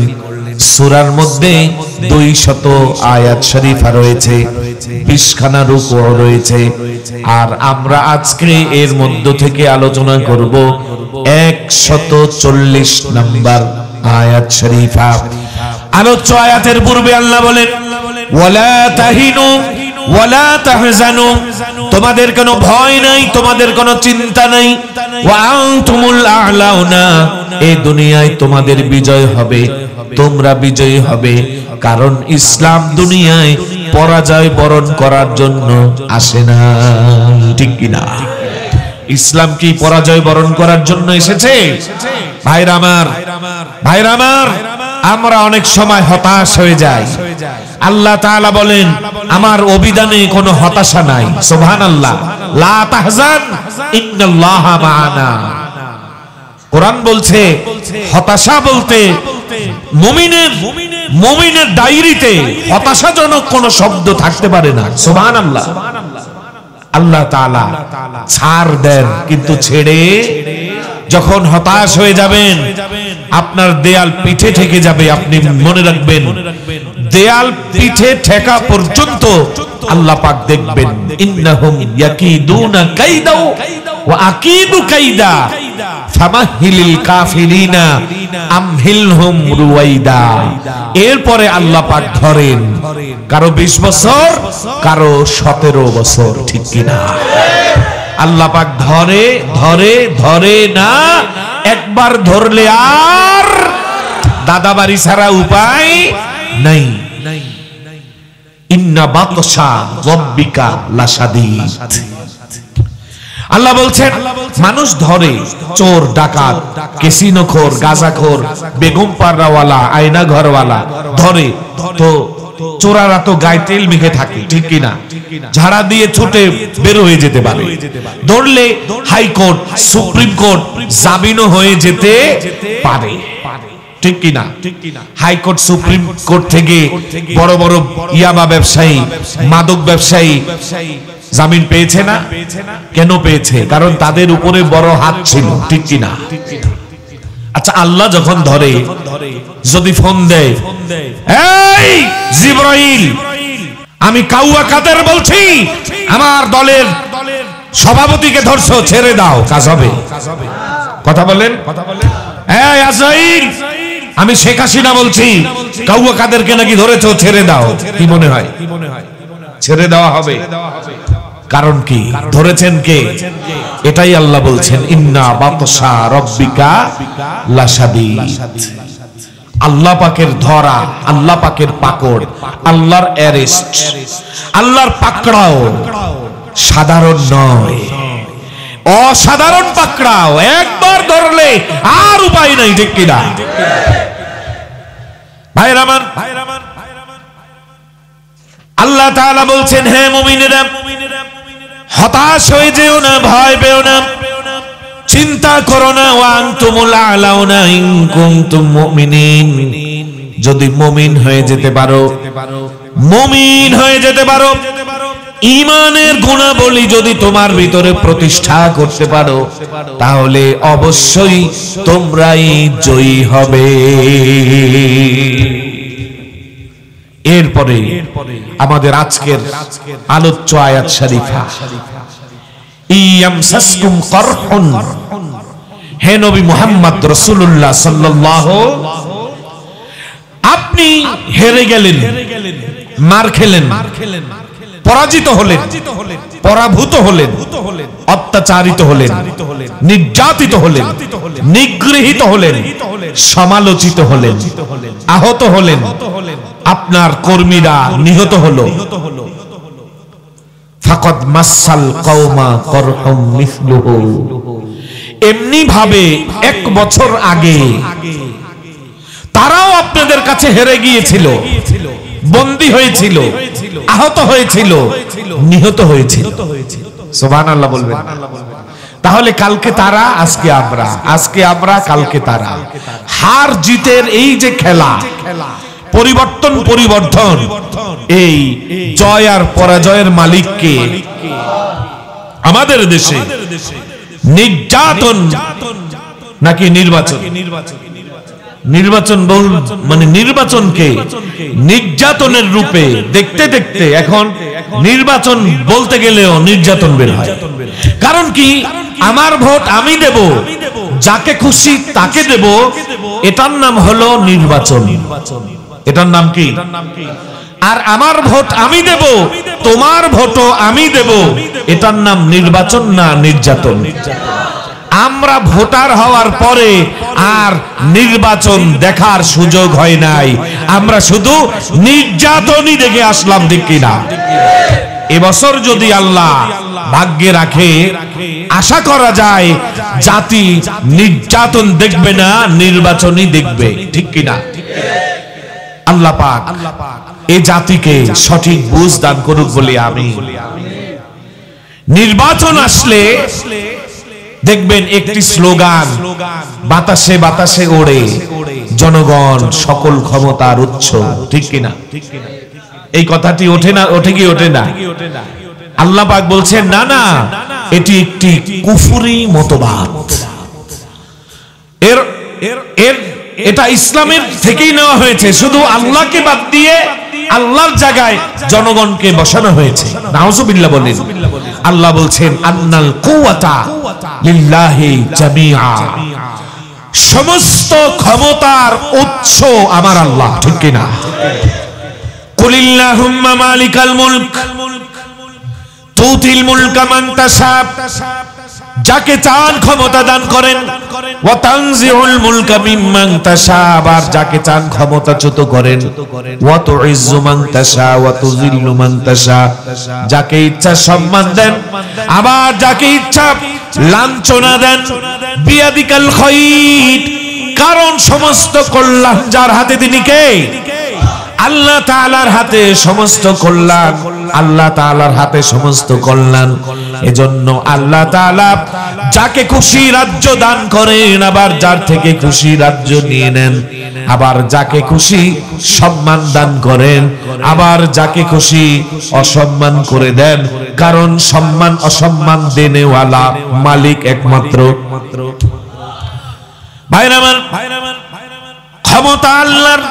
এটাই আল্লাহ বলছেন ওয়া তিলকাল আইয়ামু নুদাউিলুহা বাইনান নাস, আই ওয়া তিলকাল আইয়ামুদ দুআলু নুরাজ্জিউহা ওয়া নুকাল্লিবুহা ওয়া নুরাদ্দিদুহা বাইনান নাস। আমি ক্ষমতার এই দিনগুলোকে নুরাজ্জিউহু ওয়া নুকাল্লিবুহু ওয়া নুবাদদিলুহু ওয়া নুরাদ্দিদুহু ওয়া নুজাদ্দিদুহু, আমি এই ক্ষমতার দিনগুলোকে পালাক্রমে আজকে তোমার হাতে, কালকে তার হাতে, পরশু আর একজনের হাতে, এভাবে ঘুরিয়ে ফিরিয়ে আমি ক্ষমতাকে ডিস্ট্রিবিউশন করি, ক্ষমতাকে ডিস্ট্রিবিউট করি, ক্ষমতাকে ছড়িয়ে দেই, ভাগ করি, মানুষের মধ্যে বন্টন করে দেই। আর এই দেওয়ার কারণ হয় দুইটা। কয়টা? ওয়ালিয়ালামাল্লাহুল্লাযীনা আমানু, এক নম্বর কারণ হলো আইওয়ালিয়ামতাহিনাল্লাহু আল মুমিনিনা ওয়াল কুফারা ওয়াল মুনাফিকিন, আল্লাহ তাআলা ক্ষমতা দিয়ে দেখতে চান কারা ক্ষমতা আগেও মুমিন ছিল, ক্ষমতার পরেও মুমিন, আবার কারা ক্ষমতার আগে মুনাফিক ছিল, ক্ষমতা পাওয়ার পরেও মুনাফিক। আবার একদল আছে ক্ষমতা পাওয়ার আগে মুমিন, ক্ষমতা পাওয়ার পরে মুনাফিক, ঠিক কিনা? ক্ষমতায় যাওয়ার আগে হজব্রত পালন আছে না নাই, মাথায় পট্টি আছে না নাই, হাতে তসবিহ আছে না নাই। ক্ষমতার আগে মাথায় টুপি, মাথায় পট্টি, হাতে তসবিহ। শাহজালাল ইয়ামানি, শাহ মাখদুম, উমরা হজ, সৌদি আরব, ঠিক কিনা? আবার কোরআন শরীফ বুকে নিয়ে, তসবিহ একটা হাতে নিয়ে, এরপরে ছবি আছে না নাই, মোনাজাত দিয়ে তসবিহ একটাকে আঙ্গুলের সাথে বাঁধাইয়া, কি সুন্দর আল্লাহর ওলি, মনে হয় এই মুহূর্তে জান্নাত থেকে পালাইয়া আসছে, ঠিক কিনা? ইমাম সাহেব দেখে আপার তো অবস্থা খারাপ, সব সময় তসবিহ পড়ে। হাই হাই, এই আপাই ক্ষমতা গেলে তো এদেশ ইসলাম কায়েম হয়ে যাবে, সুন্দর। তো মনে মনে ইমাম সাহেব ভাবে, একটু দেখি আপায় তসবিতে কি পড়ে। মাথায় পট্টি, ঘোমটা, তসবিহ, কোরআন, সবকিছু তো তসবিতে পড়ে কি। এখন আপাই দেখে, হুজুরে দেখে আপায় তসবিতে পড়তেছে, কিচ্ছু বোঝা যায় না, কি পড়ে। এখন ভাবছে আপায় মনে হয় সুবহানাল্লাহ পড়ে। এখন ভাবে আমি একটু সুবহানাল্লাহ পড়ি, দেখি আপায় সাথে মিলে কিনা। হুজুর মনে মনে পড়ে সুবহানাল্লাহ, সুবহানাল্লাহ, সুবহানাল্লাহ। আপার তসবির দিকে তাকিয়ে এখন দেখে হুজুর 10 বার পড়ছে, আপার 100 বার তসবিহ শেষ হয়ে গেছে। তো হুজুরে কয়, মনে হয় আপায় সুবহানাল্লাহ বলে না, দেখি আলহামদুলিল্লাহ বলে কিনা। এখন হুজুরি কয় আলহামদুলিল্লাহ, আলহামদুলিল্লাহ, আলহামদুলিল্লাহ। আপার তসবিহ শেষ। এইটাও তো পড়ে না, পড়লে তো একসাথে শেষ হবে। আল্লাহু আকবার এটার সাথেও মিলে না, লা ইলাহা ইল্লাল্লাহ এটার সাথেও মিলে না। এখন আপার বাড়ির মসজিদের ইমাম তো আপাকে জিজ্ঞেস করে, আচ্ছা আপা একটা প্রশ্ন করি। আপাই বলে, আচ্ছা করো। আপাই তো হুজুর দেখতে পারে না, ওইটা তো হুজুরে জানে না, ঠিক কিনা? কি প্রশ্ন করবা? বলে, আপা আপনি তসবিতে পড়েন কি? এত দ্রুত তসবিহ শেষ হয়, তসবিতে কি পড়েন? আপাই কয়, আমি তসবিতে আয়াতুল কুরসি পড়ি। কি পড়ে? আচ্ছা আয়াতুল কুরসি কি আধা মিনিটে 100 দানা শেষ হয় না? আয়াতুল কুরসি ঠিকমতো পড়লে 1 মিনিট লাগে। কয়, আপা আয়াতুল কুরসি তো অনেক লম্বা, এত বড় আয়াত আপনি তসবিতে এক নিঃশ্বাসে 100 বার পড়েন কেমনে? আপাই কয়, এই জন্যই মোল্লা মৌলবীদেরকে মানবতা বিরোধী মামলা দেওয়া দরকার। আমি পুরো আয়াতুল কুরসি তো পড়ি না, আমি আয়াতুল কুরসিকে সাইজ করছি। নাউজুবিল্লাহ। আয়াতুল কুরসির কি করছে? কয় আয়াতুল কুরসি এই শব্দটা অনেক বড়, এই জন্য আয়াত বাদ দিয়ে দিছি। আয়াতুল কুরসি থেকে আয়াত বাদ দিয়ে দিলে থাকে কি? কুরসি মানে কি বুঝতে পারছেন আপনারা? হজ থেকে এসে নির্বাচনের আগে যারা তসবিহ পড়ে, এদের তসবিতে থাকে কুরসি, কুরসি, কুরসি, কুরসি, কুরসি, মানে গদি, গদি, গদি, গদি, গদি, ঠিক কিনা? এরকম আপাদের থেকে আল্লাহ পাক এই জাতিকে মুক্ত করুক বলে আমিন। এখনো অনেকে স্বপ্ন দেখে, পাগলের চোখ মনে মনে দিনের বেলায় তারা গোনে, ঠিক কিনা? আকাশে তারা ওঠে রাত্রে না দিনে। এখন অনেক আপা চট করে ঢুকে যান, পট করে দাঁড়িয়ে যাব, চট আর পটের উপর দিয়া অনেকেই স্বপ্ন দেখে। আর আমি বলবো, আল্লাহর কোরআনের সাথে, রাসূলের হাদিসের সাথে, আমার ঈমানের সাথে, আমার সাইদির সাথে, আমার আল্লাহর ওয়ালাদের সাথে, ইসলামী আন্দোলনের পুরোধাদের সাথে বেয়াদবি করে যারা এদেশ ছেড়ে দাদাবাড়ি পালিয়েছে, আল্লাহর কসম ওরা এদেশে ফেরার অধিকার রাখে না, ঠিক কিনা? ভাইরা আমার, ভাইরা আমার, এই কথাগুলো দেখবেন আবার অনেকের ভালো লাগে না, কারণ আল্লাহর হাবিব একই কোরআন পড়েছেন, শুনিয়েছেন, ওয়াজ করেছেন, সেমিনার করেছেন, সিম্পোজিয়াম করেছেন, তাবলীগ করেছেন, দাওয়াত দিয়েছেন। যেই আবু বকর শুনেছে, ওই আবু জেহেলও শুনেছে, আবু লাহাবও শুনেছে, ওমরও শুনেছে, ওসমানও শুনেছে, উতবাও শুনেছে, সাইবাও শুনেছে। আবু বকরের ভালো লাগলেও আবু জেহেলের, আবু জেহেল মার্কা মানুষ মনে হয় নাই, নাকি আছে? আল্লাহ পাক আমার আবু জেহেল ভাইগুলারেও আবু বকর বানায় দেই বলে আমি। ওয়াতিলকাল আইয়ামুদ দুয়ালু ক্ষমতার দিনগুলোকে আমি ঘুরিয়ে ঘুরিয়ে আনি। আজকে মুসলমানদের হাতে ক্ষমতা, কাল এই ক্ষমতা আরেকজনের হাতে যাবে। কালকে মুসলমানের হাতে ক্ষমতা ছিল, আজকে আরেকজনের হাতে আসবে। দুটি কারণে, মনে আসেনি? এক নাম্বার কারণ হলো ওয়ায়ালামাল্লাহুল্লাযীনা আমানু, আল্লাহ পাক দেখেন ক্ষমতার আগের তসবিহ আর পরের তসবিহ ঠিক আছে না না। আগের তসবিহ ইমানের সাথে পড়া হতো, পরে তসবিহওয়ালাদেরকে ধরে ফাঁসির রশিদে ঢুকাইতে গেলে বোঝা যাবে আগের তসবিহ আর পরের তসবিহর মধ্যে মিল। ওয়ায়াত্তাখিদা মিনকুম শুহাদা, আর আল্লাহ পাক কিছু শহীদদেরকে চয়ন করেন। কারণ জান্নাতের ক্লাস আছে, class first class, second class, third class. First class প্রথম শ্রেণী যেটা, এটা শহীদদের জন্য। সুবহানাল্লাহ। আচ্ছা, একটা ভুল ভেঙে দেই আপনাদের। একজন জান্নাতি, কয়জন জান্নাতি? একজন জান্নাতি কয়টা হুর পাবে বলেন না? সবাই একমত 70টা। আসলে একজন সাধারণ জান্নাতি মাত্র 2টা হুর পাবে। কয়টা বলেন? ভুল ভেঙে দিলাম আপনাদের। 70টা পাবে কারা জানেন? যারা আল্লাহর রাস্তায় শহীদ। সুবহানাল্লাহ বলেন। 70টা হুর বরাদ্দ কাদের জন্য?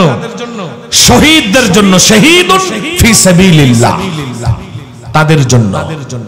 যারা সাধারণ জান্নাতি তাদের জন্য 70টি হুর বরাদ্দ নয়। এই হলো আয়াতের তরজমা। এবার আমরা একটু তাফসীর করব। তাফসীর হলো বাল সে খাল নিকালনা। আর তাফসীর হুয়া আল কাশফু ওয়াল ফাতহু, খোলা, উন্মোচন করা, ভেঙে দেওয়া, খুলে খুলে বলা। আর কোরআনকে খুলে খুলে বলার নামই হলো তাফসীর। ইয়ামসাসকুম করহুন বিফাতহিল কফি ওয়া বিদাম্মিহা, করহুন কুরহুন উভয় লগাতেই পড়া যায়। বিফাতহিল কফি করহুন জারহুন আঘাত, ওয়া কুরহুন আলামুল জারহি আঘাতের বেদনা। কিন্তু এখানে আল্লাহ পাক করহুন দ্বারা উহুদের যুদ্ধ বুঝিয়েছেন। সুবহানাল্লাহ বলেন। ইয়ামসাসকুম করহুন, আল্লাহ তাআলা বুঝাতে চান আজকে উহুদের যুদ্ধে মুসলমানরা মার খেয়েছে, নির্যাতিত হয়েছে, শহীদ হয়েছে, লাঞ্ছিত হয়েছে, বঞ্চিত হয়েছে। ফাকাদ মাসাল কওমা করহুম মিসলু, এমনি ভাবে একদিন 1 বছর আগে বদরের যুদ্ধ হয়েছিল 17ই রমাদান। ওই যুদ্ধে কাফেররা মুমিনের কাছে হেরে গিয়েছিল।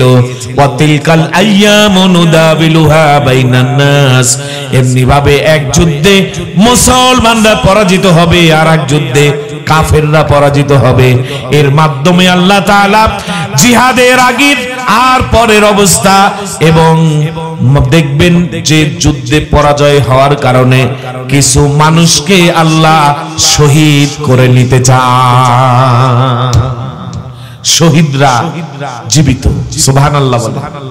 শহীদরা মরে না। ওয়ালা তাকুলু লিমান ইউকতালু ফি সাবিলিল্লাহি আমওয়াত, আল্লাহ বলছেন শহীদদেরকে মৃত বলো না, তারা জীবিত। সুবহানাল্লাহ।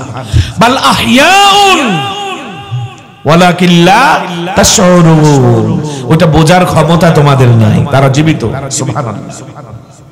ইসলামী আন্দোলনের এক দিকপাল, এক পুরোধা, এক দীপাদার, এক মহাসম্রাট, যাদের থেকে হালের ইসলামিক স্কলার এবং ইসলামিক পলিটিক্যাল লিডাররা রাজনীতি শিখেছে, শেখে, যাদেরকে আদর্শ রূপে গ্রহণ করা যায়, এমন একজন মহা ব্যক্তিত্বের নাম হলো সৈয়দ কুতুব শহীদ। সুবহানাল্লাহ। জালেমের বিরুদ্ধে কথা বলেছেন জাবাল নাসের। কুখ্যাত জালেমের বিরুদ্ধে কথা বলার কারণে জজ তাকে ফাঁসির রায় দিয়েছে। ফাঁসির মঞ্চ, ফাঁসির রশি, মৃত্যুর রশি মুমিনদের জন্য যুগ যুগ ধরে প্রস্তুত ছিল। যারাই হক কথা বলেছে, ইসলামের পথে চলেছে, হকের কথা বলেছে, ন্যায়ের কথা বলেছে, কোরআনের কথা বলেছে, হাদিসের কথা বলেছে, লিল্লাহের কথা বলেছে, ফাঁসির রশি তাদের গলায় জড়িয়েছে। এটা তাদের ব্যর্থতা নয়, এটা তাদের চূড়ান্ত সফলতা, ঠিক কিনা? ফাঁসির রায় হয়ে গেলে মানুষ হাসে না কাঁদে, মরে যাবে। জীবন সায়ান্নে লোকটা তার জিন্দেগি, তার পরিবার, তার আহলিয়া সকলকে নিয়ে সে বিপদে পড়ে যায়। আমি মরে গেলে ওদের কি হবে, আমার কি হবে? কারণ মানুষ প্রাকৃতিক ভাবে সবচেয়ে নিজের জীবনকে বেশি ভালোবাসে। সাইয়েদ কুতুবের ফাঁসির রায় হয়েছে, উনি হাসতেছেন, সুবহানাল্লাহ। আচ্ছা, ফাঁসির রায় হলে মানুষ হাসবে না কাঁদবে? সাইয়েদ কুতুব কি করেন? হাসেন। ওনাকে জিজ্ঞেস করা হলো, সাইয়েদ কুতুব, আপনার তো ফাঁসি হবে, আপনি মরে যাবেন, নিশ্চিহ্ন হয়ে যাবেন, এই ধরা ত্যাগ করে চলে যাবেন। জার্নালিস্ট, সাংবাদিকরা বলছে আপনি মরে যাবেন, অথচ আপনি হাসছেন, এর কারণ কি? তিনি বললেন, তোমাদের দৃষ্টিতে আমি মরে যাচ্ছি, আমার জীবনের অধ্যায় শেষ হয়ে যাচ্ছে, আর আমার দৃষ্টিতে আমার জীবনের অধ্যায় শুরু হচ্ছে। সুবহানাল্লাহ। কারণ আমার রব বলেছেন, যারা শহীদ তাদেরকে মৃত বলো না, তারা জীবিত। ওয়ালা তাহসাবান্নাল্লাযীনা কুতিলু ফি সাবিলিল্লাহি আমওয়াতা, যারা আল্লাহর রাস্তায় মরে যাচ্ছে তাদেরকে তোমরা মৃত হিসেবে গণনা করো না, তাদেরকে জীবন্ত কাতারে গণনা করে নাও। সুবহানাল্লাহ। বাল আহইয়া, তারা জীবিত। সুতরাং আমি তো মৃত্যুর দিকে যাচ্ছি না, আমি জীবিতদের মিছিলে শামিল হচ্ছি। সুবহানাল্লাহ। পরিশেষে ফাঁসির রায় ঘনিয়ে এসেছে। একজন ইমাম তাকে কালিমা পড়ানোর জন্য এসেছে। ইমাম সাহেবকে তিনি পাল্টা প্রশ্ন করলেন, ইমাম সাহেব, কালিমা পড়বো ভালো কথা, আমাকে কালিমা পড়িয়ে আপনি কি পান? ইমাম বলল, আপনাকে কালিমা পড়ানোর জন্য আমি এই চাকরি করি, ভালো সম্মানী, আমাকে কোয়ার্টার দেওয়া হয়েছে, ছেলে মেয়েরা ভালো লেখাপড়ার সুযোগ পেয়েছে, আমার জানমালের নিরাপত্তা পাই, ভালো একটি জীবন আমি সাফারিং করছি, ভালো একটি জীবন আমি উপভোগ করছি। সৈয়দ কুতুব বললেন, আপনার কালিমাটা আমাকে কি শোনাবেন? সুবহানাল্লাহ বলেন। ফি'লুল হাকিমে লা ইয়াখলু আনিল হিকমা, বড়দের কথাও বড় হয়। সুবহানাল্লাহ বলেন। আমাকে একটু শোনাবেন আপনার কালিমাটা কি? বললেন, হ্যাঁ, আমার কালিমা সবার কালিমা তো একই, লা ইলাহা ইল্লাল্লাহু মুহাম্মাদুর রাসূলুল্লাহ সাল্লাল্লাহু আলাইহি ওয়াসাল্লাম, এই হচ্ছে আমার কালিমা। বললেন, আশ্চর্য, আমার কালিমা তো এটাই। তাহলে আপনার কালিমা দেখতে যেমন, আমার কালিমাও তেমন। একই কালিমার দাওয়াত তো আমি দিয়েছি। এই কালিমা দেওয়ার কারণে আপনি ঘর পেলেন, বাড়ি পেলেন, সংসার পেলেন, নিরাপত্তা পেলেন, চাকরি পেলেন, গাড়ি নারী পেলেন। একই কালিমার দাওয়াত সাইয়েদ কুতুব দিয়েছিল, যেই কারণে তার দলকে ব্রান্ড করে দেওয়া হলো, তার কর্মীদেরকে নিহত করে দেওয়া হলো, দেশ থেকে নেতাদেরকে বাধ্য করা হলো। আজ আমাকে ফাঁসির কাস্টে ঝোলানো হচ্ছে। সুতরাং বলতে চাই, তোমার কালিমা আর আমার কালিমা পড়তে, লিখতে, দেখতে এক হলেও এর হাকিকতের মধ্যে পার্থক্য আছে না নাই? সুতরাং এই কালিমা তোমার থেকে শিখে পড়ার প্রয়োজন নাই। আমার কালিমা আমি পড়তে পারি, লা ইলাহা ইল্লাল্লাহু মুহাম্মাদুর রাসূলুল্লাহ সাল্লাল্লাহু আলাইহি ওয়াসাল্লাম। যাদের কালিমা শুনলে বাতিল রাগ করে না, মামলা দেয় না, হামলা দেয় না, গরম হয় না, বিরোধী আচরণ করে না, বুঝতে হবে তাদের কালিমার মধ্যে সমস্যা আছে, ঠিক কিনা? কালিমা শুনবে আর বাতিল সাদরে গ্রহণ করবে, এই দুইটা একসাথে হতে পারে? আল্লাহ তাআলা আমাদের কালিমার ভেতরের অবস্থা আর বাহিরের অবস্থাকে সমান করে দিক বলি আমিন। ভাইরা আমার, আল্লাহ তাআলা তার নবীকে স্বপ্নে দেখান। বিশ্ব নবী চারটি স্বপ্ন দেখলেন। এক নম্বর স্বপ্ন হলো আল্লাহর নবী ঘুমিয়েছিলেন, ঘুমের ঘরে নবী দেখলেন তার তরবারি তিনি বের করেছেন। এই তরবারি বের করে তিনি ঝাঁকুনি দিলেন। তরবারির ঝাঁকুনির সাথে তরবারিটা বাঁকা হয়ে গেল, তরবারিটা ধোঁতা হয়ে গেল, তরবারিটা থেতলে গেল, তরবারিটা অচল হয়ে গেল, তরবারিতে মরিচিকা পড়ে গেল, মরিচা পড়ে গেল, জং ধরে গেল, তরবারিটা আর চলে না। কেমন যেন নতুন তরবারি পুরনো হয়ে গেল। আল্লাহর নবী স্বপ্নেই বিচলিত হয়ে গেলেন। আল্লাহর নবী চিন্তায় পড়ে গেলেন। আল্লাহর নবী লক্ষ্য করলেন আমার এত ধারালো সুচালো তরবারি এমন কেন হয়ে গেল। স্বপ্ন যোগে বিশ্ব নবী আবার এই তরবারিকে দ্বিতীয়বার ঝাঁকুনি দিলেন। ওই ঝাঁকুনির সাথে সাথে দেখলেন যে তরবারি একটু আগে বাঁকা হয়ে গিয়েছিল, একটু আগে মরিচা ধরে গিয়েছিল, জং ধরে গিয়েছিল, থেতলে গিয়েছিল, অচল হয়ে গিয়েছিল, ওই তরবারিটি আবার আগের চাইতে আরো সুচালো, ধারালো, আরো শক্তিশালী, আরো বেশি ক্ষমতাধর এবং দেখতে সুন্দর হয়ে গেল। বাস্তবে না স্বপ্নে? দুইটা। তিন নাম্বার স্বপ্ন আল্লাহর নবী দেখলেন তিনি একটি যুদ্ধের পোশাক, লোহার পোশাক বর্ম পরিহিত অবস্থায় দাঁড়িয়ে আছেন। চার নাম্বার স্বপ্ন আল্লাহর নবী দেখলেন তার সামনে একটি গাভী জবাই করে দেওয়া হলো। ইবনে হাজার আসকালানী রাহমাতুল্লাহ আলাইহি বুখারী শরীফের তাফসীর করেছেন ফাতহুল বারী। আল্লাহ ইবনে হাজারের উপরে রহম করুক বলি আমিন।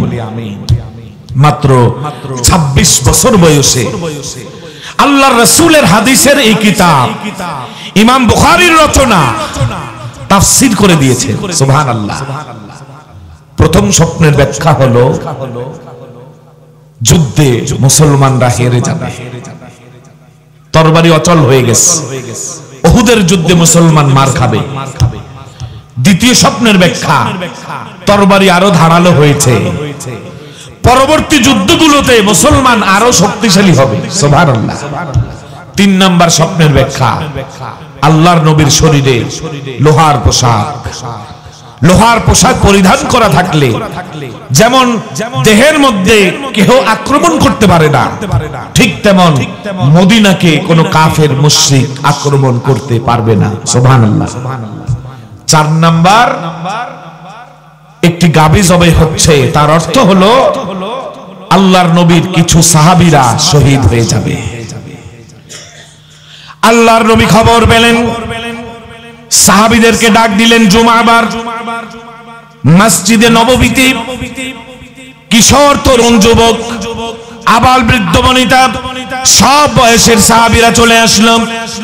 আল্লাহর নবী জানালেন, হে সাহাবীরা, আল্লাহ রাব্বুল আলামিন খবর দিয়েছেন সমস্ত কাফেররা এক হয়েছে, তারা জিহাদ, তারা যুদ্ধ করবে, মুসলমানদেরকে হত্যা করবে, মুসলমানদেরকে উৎখাত করে দেবে, মুসলমানদেরকে হারিয়ে দেবে।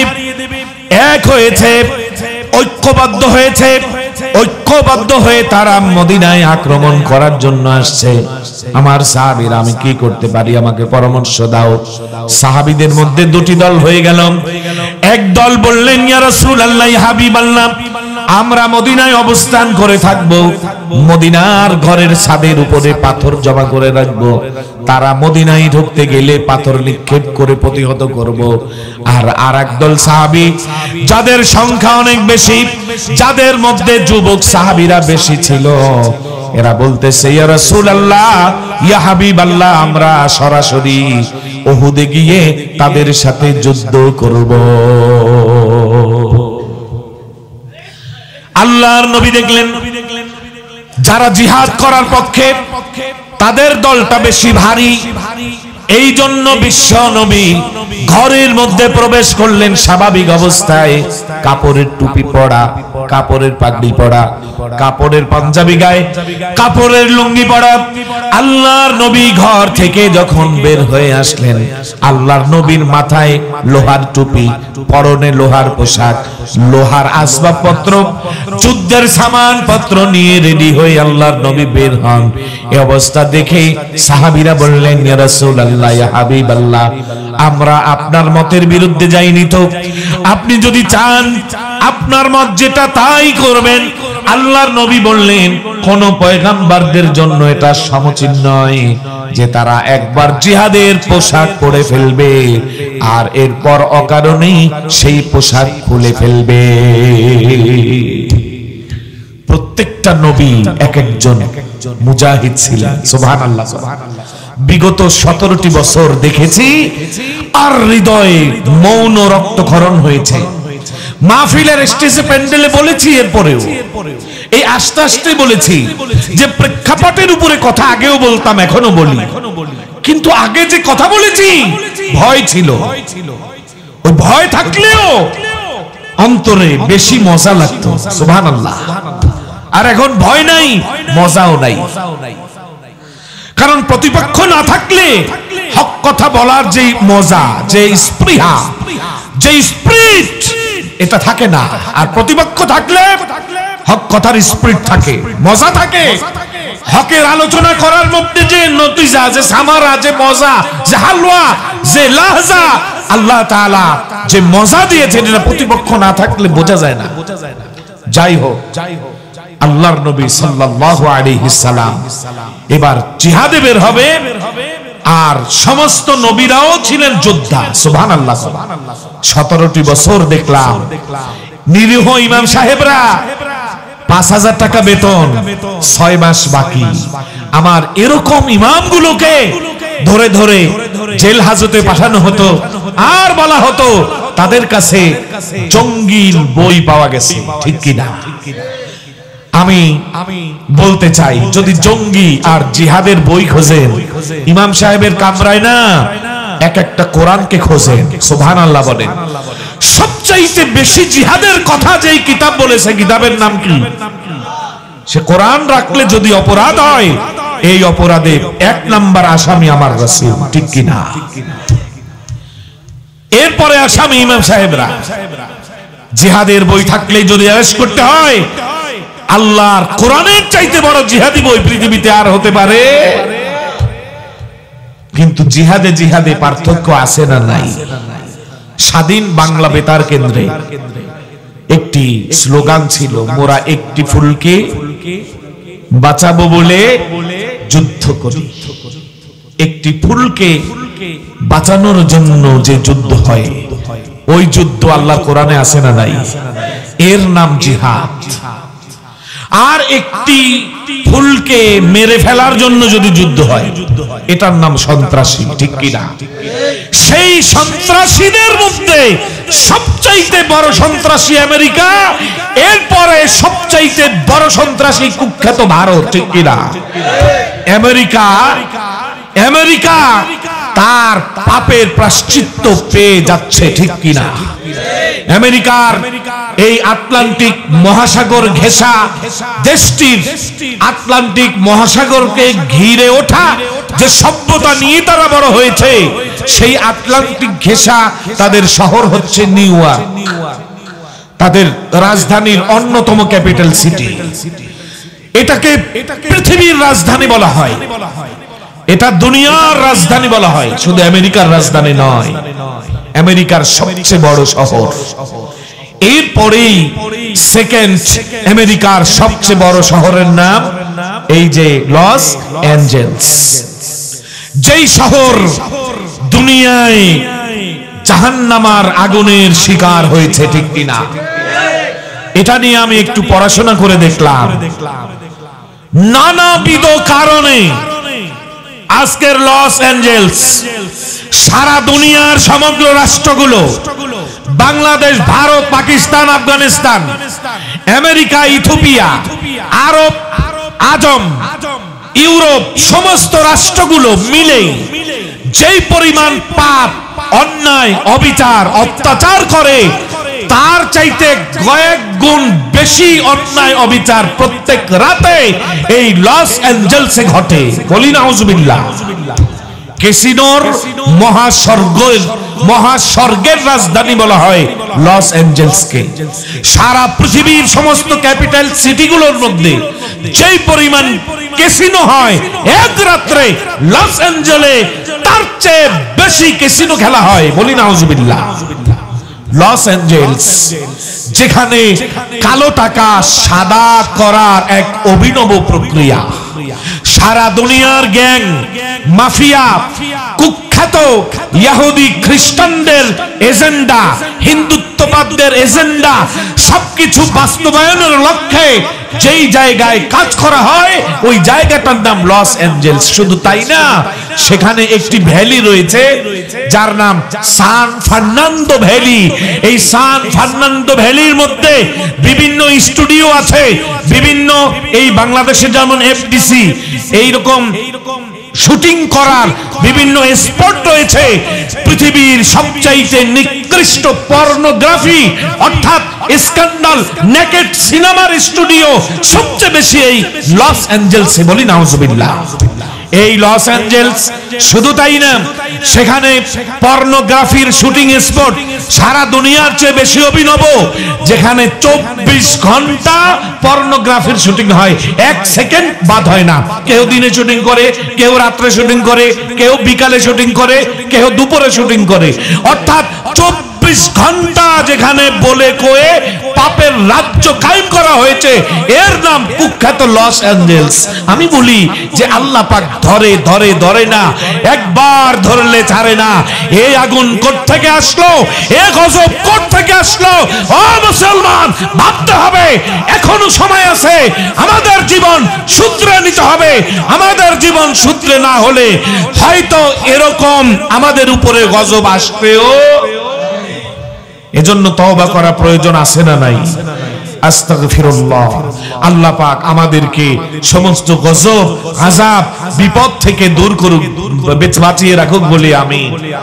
এই পর্যন্ত লস অ্যাঞ্জেলসে যে ক্ষতি হলো তাতে বাংলাদেশের একটা পদ্মা সেতু অনায়াসে হয়ে যায়।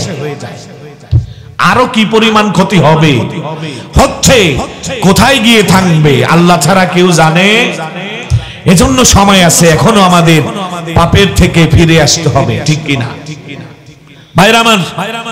ভাইরা আমার, যে কথা বলছিলাম, আল্লাহর হাবিব সাল্লাল্লাহু আলাইহি ওয়াসাল্লাম জিহাদে যাবেন 1000 সৈন্য, কাফেররা 3000 সৈন্য। আচ্ছা বলেন, 1000 সৈন্য বেশি না 3000 সৈন্য বেশি? আমাদের দেশে একজন বুদ্ধিজীবী নামক পরজীবী টক টক কথা বলে, টকশো করে, সে বলেছে যে এদেশের জামাত ইসলাম, হেফাজতে ইসলাম, ইসলামী আন্দোলন, নিজামে ইসলাম, খেলাফতে ইসলাম, মজলিস, সব দলগুলো যদি মিলে এক হয় তারপরেও মাত্র 10% ভোট আছে তাদের। ওনার বিবেচনায় উনি বলেছেন মাত্র কত পার্সেন্ট? 10% ভোট থাকলে তারা ক্ষমতায় আসতে পারে। হুজুররা খামাখাই লাফায়, নাউজুবিল্লাহ করেন। আমি বলি যে আমরা তো ক্ষমতায় যাওয়া না যাওয়া পরের কথা, কিন্তু 10% ভোটও তো আমাদের দরকার নাই। আল্লাহ পাক বলেন নাই যে 10% ভোট এক জায়গা করো, আল্লাহ পাক বলেছেন এক হও, ঠিক কিনা? আল্লাহ পাক কি বলেছেন? ওয়াতাসিমু বিহাবলিল্লাহি জামিআ, মুসলিম উম্মাহ এক হবে। আল্লাহ শুধু এটা দেখতে চান। এক হয়ে গেলে পরবর্তী কাজ আর আমাদের না, ওই কাজটা কার? 10% ভোট দিয়ে আমরা কি করব? উহুদে এই অবস্থা, মুসলমান 1000, কাফেররা 3000। কিন্তু যদি মোতার যুদ্ধে যান, সেখানে কাফের 2 লক্ষ, মুসলমান মাত্র 3000, 1.5%। সুবহানাল্লাহ বলেন না? কত পার্সেন্ট? এই বুদ্ধিজীবী আমাদের বলছে কত পার্সেন্ট? 10%। আর ওইখানে ছিলাম মাত্র কত পার্সেন্ট? যুদ্ধ হবে। আল্লাহর নবী বললেন এই যুদ্ধে আমার পোষ্যপুত্র যায়েদ ইবনে হারেসা ক্যাপ্টেন্সির দায়িত্ব পালন করবেন। যায়েদ যদি শহীদ হয়ে যায়, জাফর ইবনে আবি তালিব ক্যাপ্টেন হবে। জাফর ইবনে আবি তালিব যদি শহীদ হয়ে যায়, হযরতে আব্দুল্লাহ ইবনে রাওয়াহা তিনি ক্যাপ্টেন হবেন। আব্দুল্লাহ ইবনে রাওয়াহা যদি শহীদ হয়ে যায়, তাহলে অন্য কেউ এসে ক্যাপ্টেন্সির দায়িত্ব পালন করবে। তিনজনের নাম যখন শহীদের কোঠায় আল্লাহর নবী একের পর এক উচ্চারণ করলেন, সাথে সাথে সকলে বুঝে গেল এই যুদ্ধে এই তিনজন শহীদ হয়ে যাবে। মিটিং কল করেছেন। হাই হাই, আমরা এসে দেখি আমরা মাত্র 3000, কাফের 2 লক্ষ। এভাবে তো যুদ্ধ হয় না। তাহলে একটু নবীকে জানাই, জিনিসটা জানাই, আল্লাহ নবী কি করবেন? জিহাদ করতে বললে করব, না হয় চলে যাব। আব্দুল্লাহ ইবনে রাওয়াহা দাঁড়ালেন আর বললেন, কিসের পরামর্শ?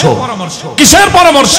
মা নুকাতিলু আন কুওয়াতিন ওয়া কাসরাতিন ওয়া সিলাহিন, ইন্নামা নুকাতিলু বিহাদা দ্বীনিল্লাযী আকরামানাল্লাহু বিহি। আমরা মুসলমান, আমরা অস্ত্রের জোরে যুদ্ধ করি না, ক্ষমতার জোরে যুদ্ধ করি না, সংখ্যার আধিক্যতা নিয়ে যুদ্ধ করি না। ইন্নামা নুকাতিলু বিহাদা দ্বীনিল্লাযী আকরামানাল্লাহু বিহি। আমরা ওই ইসলামকে নিয়ে, ওই দ্বীনকে নিয়ে যুদ্ধ করি যার মাধ্যমে আল্লাহ আমাদেরকে সম্মানিত করেছেন, ঠিক কিনা? আমি আজন্ম সৈনিক, মোর কোনো বাধা ভয় নাই।